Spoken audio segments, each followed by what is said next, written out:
But what the main thing is, as you go across all four, you find it saying the same thing. This is on the third one now. While I was thinking about the horns, there before me was another horn, little one who came up among the three horns. And the next line across, it grew up and reached the host of heaven. It threw down the starry host down to earth, trampled it, set itself up to be as great as the commander of the army of the Lord. It took away the valley. It's the same thing, expanded. That's the main point I'm saying. And the other one is, the king will do as he pleases. He'll exalt and magnify himself above every god, and will say unheard of things against God, of gods. He'll be successful in time until the time of wrath is completed. Now, the time of wrath, what is the time of wrath? When God revenges? No, it's actually all of the time of trouble from the time of Daniel until the time when Michael stands up. All this troubled time. This is what's the fourth? It's verse 36 on the right hand side. The time of wrath. The next page, same column. Sorry, it's the fourth page now. I think I should have put it on. At the top, it has God's. He will be successful. See that? Until the time of wrath is completed. As far as Daniel was concerned, that was the thing. From now on, there's going to be 1,000 years of wrath, and that was distressing to him.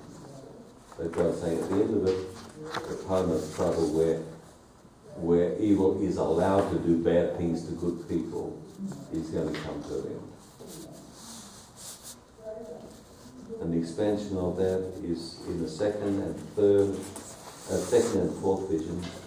After them will be another king who will arise, different from the early ones. He will subdue three kings. He'll speak against the Most High and oppress his holy people. Speak against the Most High, oppress his holy people, try to change the set times and laws. But the holy people of God will be delivered into his hands for time and time. That's the period of wrath all the way through. This generally, I'm not going to get too specific about it here.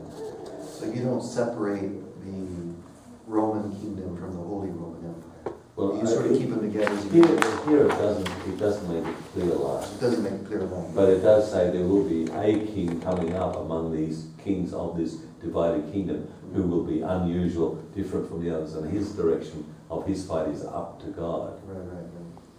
And that comes out in all of them. Right. But of course we put it on there, but I'm just saying, I'm just trying to get what comes out of it. Of course, that makes sense. I mean, as far as the Western Orthodoxy and Eastern Orthodoxy was part of the two kingdoms when Diocletian, split up everything and decided, I can't do this alone. And Constantine, our friend, finally steps in there.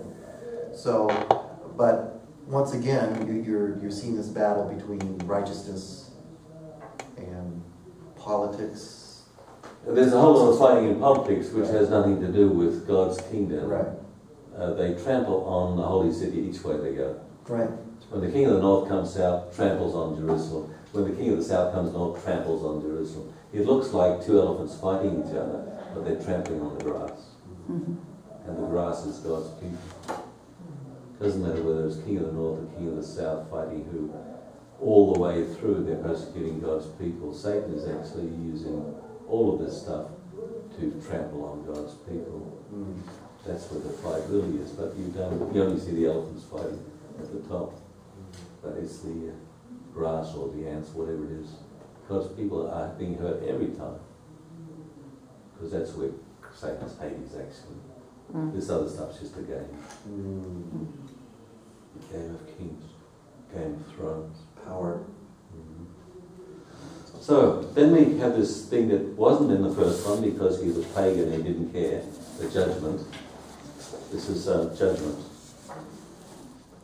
This one here says judgment on here. So this isn't coming from a dream, but it comes into all the prophecies. As I looked, this is sometime after the king who has speaking against the Most High has got going. Thrones were set in place and the Ancient of Days took his seat. I left a bit out and says the court was seated and the books were open. This whole time of trouble can't end until there has been a proper judgment. And when the judgment has been done, then God's going to come and wipe away all kingdoms. And they're all going to be chaff and be blown away. But He's going to go through a legal process before He does that. And that hasn't happened anywhere near Daniel's time. So is it now, or this is during the millennium? Now this has already happened. It's going to happen before the stone that is cut out without hands strikes the earth. So this is actually judgment of the nations.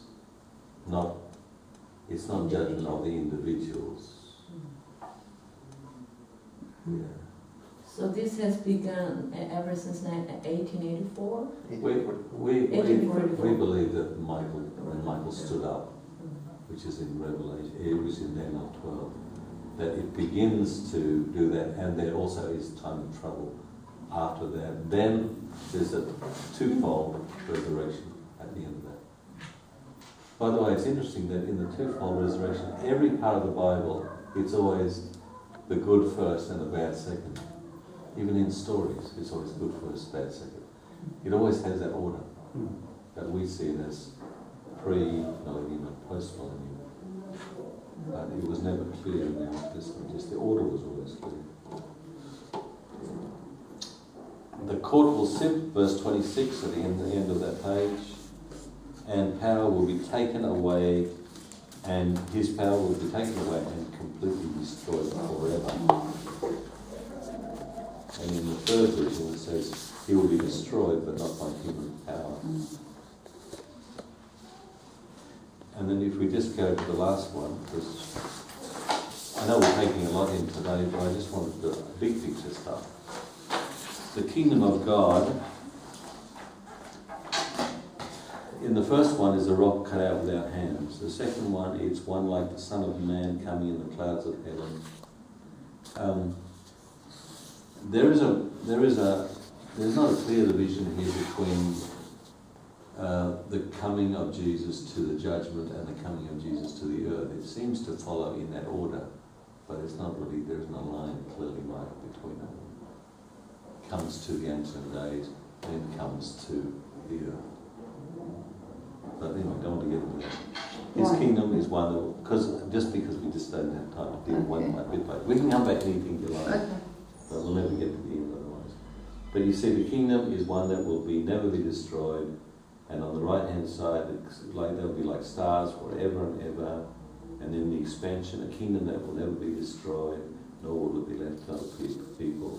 Second vision, His kingdom will be an everlasting kingdom, and then so whatever interpretation you put on anything, God's kingdom is coming. It will last forever. It will never be replaced by anyone else. The game of thrones will not continue. And that's very strong information. But when the angel says it to Daniel, it doesn't help him. He goes into depression anyway, because he's thinking about his dashed hopes for the Messiah coming at the end of the 70 years of Jerusalem, of Jeremiah, and his dashed hopes that it will be the end of suffering, and the lion will lay down the lamb, and all the rest of that. That's coming immediately after the 70 years as far as Daniel's concerned. And he's now quite old, he's 82 years old, and we don't even know whether he ever got to Jerusalem, but he didn't go and stay there. And he was hoping that all the problems would be solved, but then God says, nah, that's just the beginning. But it seems like the issue of sin is very central even to the historical prophecies that we're dealing with and God's ultimate implementation of His kingdom. Yesterday, my professor from South Africa had a big international meeting for Reformed churches in Korea. So people from England, America, all over the world came over here. So I went over to meet him from Pretoria. What's his name? Buitendag. Buitendag. Yeah, Johan. So I heard one of the most beautiful sermons on grace I've ever